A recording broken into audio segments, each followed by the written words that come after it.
ગુજરાતનો આવાજ।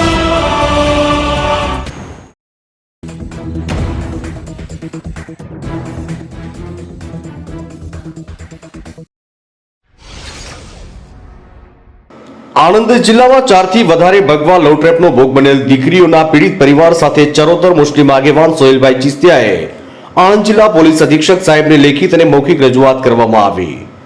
આણંદ જિલ્લા પોલીસ અધિક્ષક સાહેબશ્રીની કચેરી છેલ્લા 1 મહિનામાં આણંદ જિલ્લામાંથી 4 થી વધારે ભગવા લવ ટ્રેપનો ભોગ બનેલ દીકરીઓના પીડિત પરિવાર સાથે ચરોતર મુસ્લિમ આગેવાન સોહેલભાઈ ચિસ્તિયાએ આણંદ જિલ્લા પોલીસ અધિક્ષક સાહેબને લેખિત અને મૌખિક રજૂઆત કરતા હકીકતથી વાકેફ કર્યા। છેલ્લા 1 મહિનામાં કોઈ એક ચોક્કસ સંગઠનના એજન્ડા મુજબ મુસ્લિમ સમાજની 4 થી વધુ દીકરીઓને લલચાવી ફૂસલાવી ભગાડી લઈ જવામાં આવી, જેની એક અરજી ગામડી પોલીસ સ્ટેશન, એક અરજી વિદ્યાનગર પોલીસ સ્ટેશન અને 2 અરજી ટાઉન પોલીસ સ્ટેશન આણંદ ખાતે થઈ, જેની આજ દિન સુધી સંતોષકારક તપાસ થઈ નથી અને અરજદારની ચોક્કસ માણસ, લોકેશન, મોબાઈલ નંબર સાથેની માહિતી આપવા છતાં પોલીસે કોઈ કાર્યવાહી કરતી નથી અને ધર્મના ધક્કા ખવડાવે છે।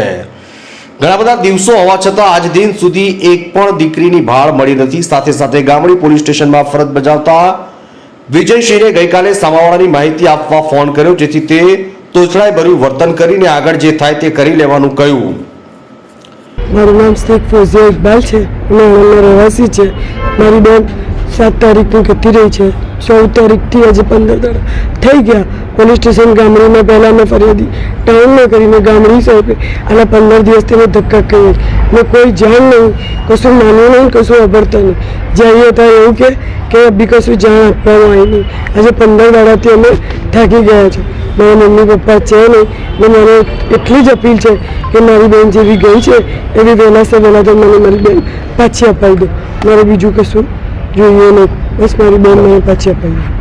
મારું નામ સોહેલ ચિસ્તિયા છે। આજે અમે આણંદ જિલ્લાના પોલીસ અધિક્ષક સાહેબની કચેરી આવ્યા હતા। આજે અહીં આવવાનું મુખ્ય કારણ એવું હતું કે આણંદ જિલ્લામાં અલગ અલગ પોલીસ સ્ટેશન, જેમ કે Gamdi police station, 2 Anand town police station, એક વિદ્યાનગર પોલીસ સ્ટેશનમાં છેલ્લા 1 મહિનાની અંદર 4 કરતાં વધારે અરજીઓ થયેલી અને આ અરજીઓની અંદર મુખ્ય કારણ એવું હતું કે મુસ્લિમ સમાજની દીકરી અન્ય સમાજના માણસો લલચાવી ફોસલાવી ધર્મ પરિવર્તન કરવાના કોઈ એક મુખ્ય એજન્ડાના આધારે બગાડી ગયેલા અને આ અરજીઓ આજે મોકલેલ અમુક અરજીઓમાં 15 દાડા, અમુક અરજીઓમાં મહિના સુધીનો સમય જવા છતાં આજ દિન સુધી એક પણ દીકરીઓની ભાળ મળેલ નહીં અને પોલીસે આમાં કોઈ ચોક્કસ તપાસ કરેલ નહીં। તે અનુસંધાને અમે માન્ય પોલીસ અધિક્ષક સાહેબશ્રીને રજૂઆત કરવા આવ્યા હતા અને અમારી મુખ્ય રજૂઆત એવી હતી કે આણંદ જે આટલો મોટો લઘુમતી સમાજ છે અને લઘુમતી સમાજની 4 દીકરીઓને આ રીતે કોઈ એક એવું સંગઠન હોવું જોઈએ કે જેનો કોઈ એવો એજન્ડા હોય કે મુસ્લિમ સમાજની દીકરીઓને લલચાઈ ફોસલાવી ધર્મ પરિવર્તન કરવાના ઈરાદે, તેની જિંદગી બરબાદ કરવાના ઈરાદે આ રીતે બગાડી જવી અને તેમ છતાં પોલીસ આજ દિન સુધી કોઈ એક્શન લીધેલ નહીં।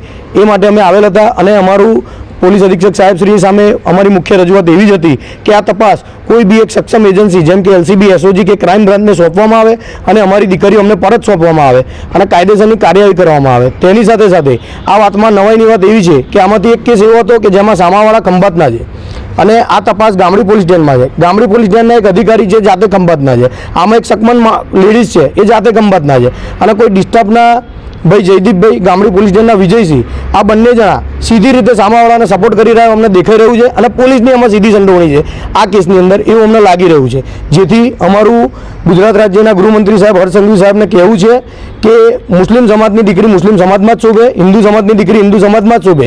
જે રીતે તમે લવ જિહાદનો કાયદો લાવો છો તો શું આ ભગવા લવ ટ્રેપ નથી? ભગવા લવ ટ્રેપનો કાયદો ના આવવો જોઈએ? ભગવા લવ ટ્રેપ હેઠળ આ લોકો સામે ફરિયાદ દાખલ ના થવી જોઈએ? મુસ્લિમ સમાજને સિટીઝન 2નું બિરુદ હજુ નથી મળ્યું। જેટલા દરેક સમાજના મૂળભૂત અધિકારો છે, મૂળભૂત હક છે, એટલા અમારા પણ છે। આવી જ સામાવાળા સામે યોગ્ય કાર્યવાહી થવી જોઈએ અને ગુનો દાખલ થવો જોઈએ અને અમે પોલીસ અધિક્ષક સાહેબશ્રીને હજુ આપ મીડિયાના માધ્યમથી કહીએ છીએ કે અમે હજુ બી આપની ન્યાયની અપેક્ષાએ બેઠા છે। તો કોઈ એક ચોક્કસ એજન્સીને આ કામ સોંપી કાયદાની મર્યાદામાં આમાં યોગ્ય પગલાં લેશો, નહીં તો આમાં અમારા આગળ કાયદેસરની કાર્યવાહી કરવાની જરૂર પડશે। જરૂર પડે તો ગાંધીજીના માર્ગે અમે આંદોલનો પણ કરીશું।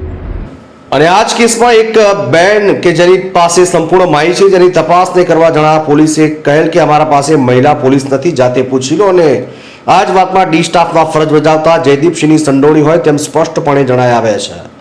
જેથી સોહેલભાઈ ચિસ્તિયાએ સાહેબશ્રીને જણાવ્યું કે આ ઘટના કોઈ ચોક્કસ સંગઠન તેમના એજન્ડામાં લઈ ધર્મ પરિવર્તન કરવાના ઈરાદે મુસ્લિમ સમાજની દીકરીઓની જિંદગી બરબાદ કરવા જઈ રહ્યું છે। જો લવ જિહાદ કેસ બનતા હોય તો આને ભગવા લવ ટ્રેપ ના કહી શકાય। આવા સામાજિક માનસિક વિકૃતિ ધરાવતા લોકો સામે સમાજમાં દાખલો બેસે એવું ઉદાહરણ આપવા કોઈ ચોક્કસ એજન્સી એસઓજી એલસીબી ક્રાઇમ બ્રાન્ચને સોંપવામાં આવે તેવી માંગણી છે. અને જો અમોને ટૂંક સમયમાં ન્યાય નહીં મળે તો અમો હાઈકોર્ટ, સુપ્રીમ કોર્ટ અને જરૂર પડે તો ગાંધી ચિંધ્યા માર્ગે આંદોલન કરીશું. આણંદથી બસર મલિકનો રિપોર્ટ.